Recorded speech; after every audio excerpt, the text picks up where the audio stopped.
Hey shy people, what is your worst experience? My husband got me to go to a party with him at a friend's house. Got there, friend hugged me hello, and then said, "Wow, you smell really good." And then I swear to God, everyone got up and went, "I want to smell," and I was surrounded by people sniffing me seconds after walking into a party. I wanted to die. It wasn't even perfume or anything, it was my hair oil. If I could afford therapy, this would definitely come up. Went to a party, guy I've never met walks up to me, shakes my hand, and says, "Hello, what's your name? Where were you born? Where will you die? What's in between?" Not letting go of my hand the whole time. I completely locked up, had no idea what to say. In my high school Spanish class, some kids screamed, "Do you ever talk?" at me in front of the entire class. Super embarrassing at the time, but hilarious to look back on. What is something inappropriate you did as a kid and realized years later? I have no idea why, but when I was probably 9 or 10, I got into a yelling match with the older sister of one of my friends. I stormed off and was halfway between her house and my grandparents, and we were still yelling when she said something that peed me off, so I used the worst insult I could. "F you," I screamed. "Who is going to F me?" she asked. Now, this presented a bit of a problem since I had no idea what it actually meant, so I considered two possible answers. One was that it was like, "God damn you," and so God should do the effing. The other was that it was something one person did to another. That seemed much more personal, visceral, and threatening, so I went with that. "Me! You wish you could F me? Yeah, you'd get all the pleasure." At which point I was super confused and had to concede I'd overstepped my abilities with cursing. What made the popular girl lose their popularity? When I was in 6th grade, one of my classmates brought $90 to school. They were going to go shopping after school. At some point during the course of the day, the money went missing. Our teacher went right to the superintendent's office right across the hall from our class. Within minutes, they had pulled us all out of class and separated out the boys and the girls. The 5th grade teacher took the girls into the bathroom 3 at a time and strip searched them, and the superintendent handled all of us boys in the boys' bathroom. They didn't find anything. The cops showed up after a few hours and interviewed all of us one by one and still found nothing. A few weeks later, it got out that she forgot to bring the money to school and it was home in her bedroom the whole time. The backlash was bad enough that her parents pulled her out of school and sent her to the next town over.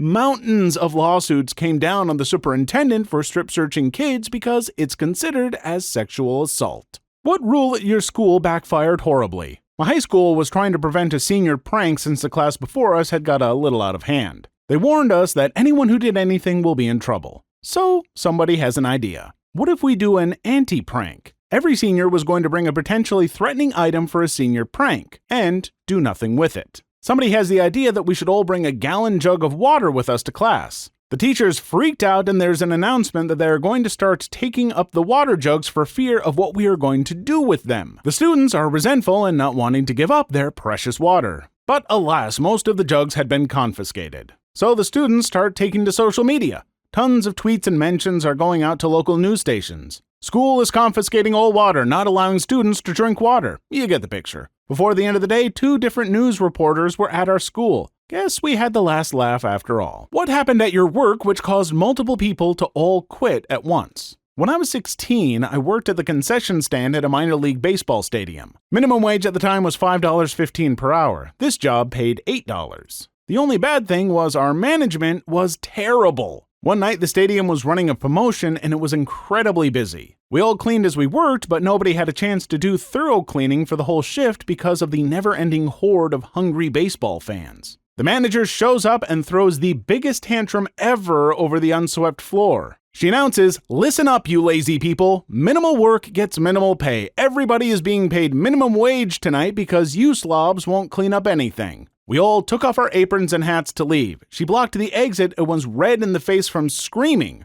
So one of the cooks climbed out of one of the big serving windows where we served customers, so I did the same and most of the staff followed. What is something people don't realize is a privilege? Hot showers. Holy crap, I was homeless for a year and a half and there was a time I blew $50 on a motel room specifically to take a hot shower. I remember pulling off my cold wet socks and just collapsing into the hot water. Sobbing. Felt like all my problems went away immediately. Having your own room/space. A lot of people, and especially families around the world, have to share living spaces. There was a thread on Reddit recently where a family couldn't give their teenage daughter a room of her own because their house only had 2 rooms and they were poor. Everyone said the parent was an asshole because the teen had the right to it and they should move to a bigger house / outside their area to amend that. Or worse, should have aborted the younger kid if they couldn't provide separate rooms for 2 kids. Crap was effing insane. Being able to quit a job without fear of losing financial stability. People who grew up filthy rich, what did you think was normal till you learned otherwise?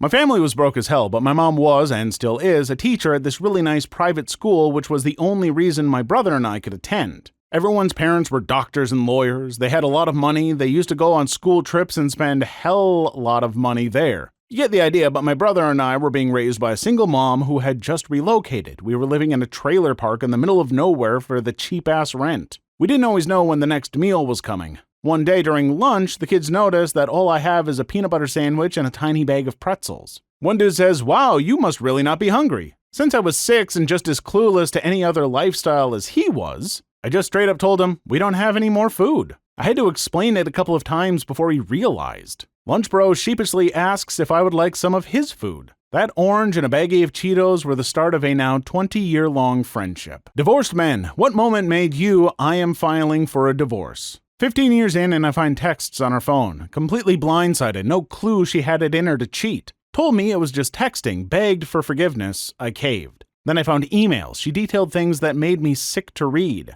Then I found out she was visiting nurse service and this guy was a client. Promised she was done. Loved me, you see? No chance she was going to let 15 years go like that. I wasn't buying it anymore, though. She announced she was going out one night with a work friend, promised she'd be home by night. She wasn't bright enough to understand that Google Latitude was still showing me where she was. Once I knew where she was headed, I called her dad and my best friend to keep me from doing anything dumb. My father-in-law offered to stay with the kids and wait for her to get home. Around 3 a.m., she sent me a nasty text asking where the F I thought I was. I texted her a screenshot of her little GPS dot and let her know I'd be sending her some paperwork soon. Cops, what's the most BS-sounding excuse you got that actually turned out to be true? We have quite a few cases where the weird excuse comes out to be true. But the most hilarious one was, one day we got called over to a possible case of domestic violence where the people around the house could hear a lady scream. We arrived at the house and the guy opened wearing only underwear. He told us he and his wife were role-playing. Of course, we didn't trust this and asked to see his wife.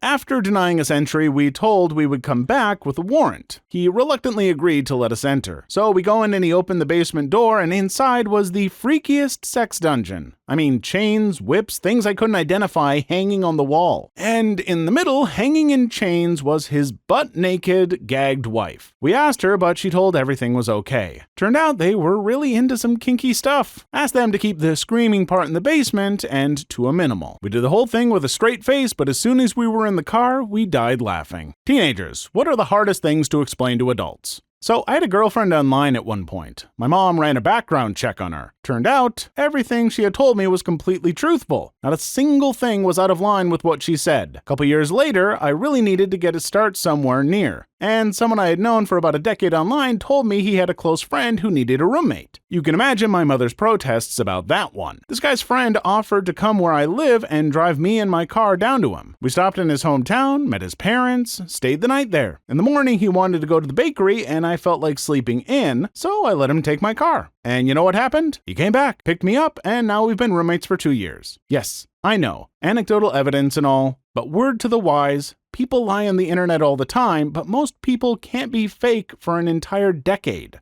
I've always said that if this had really been a 10-year plan to kidnap and murder me, dude, you really earned it. As a teenager, what was the worst thing your parents ever walked in on you doing? It was the girl I was dating's birthday. When I finished my work, I called her, told her I was going to jump in the shower, then head over. I get there and she greets me at the door nude. I end up sitting on her couch with her sitting on the floor going down on me. That is when her mom walked through the front door. It was the girl's apartment, but her mom decided to swing by and wish her happy birthday. She knew the girl had met me and was seeing me, but had no idea things had gotten this far. My girlfriend jumps up, grabs her mom, and pulls her into the bedroom where she proceeds to yell at her about barging into her apartment without knocking. I'm stuck in the living room and my clothes are in the bedroom. I end up awkwardly covering up with a couch pillow, then nodding an even more awkward hello to her mom when she left. 2 weeks later, we went to her parents' house for dinner. Her mom walks up to me, hugs me, and says, "Good to meet you with pants on." It broke the ice, and we all had a good laugh about it.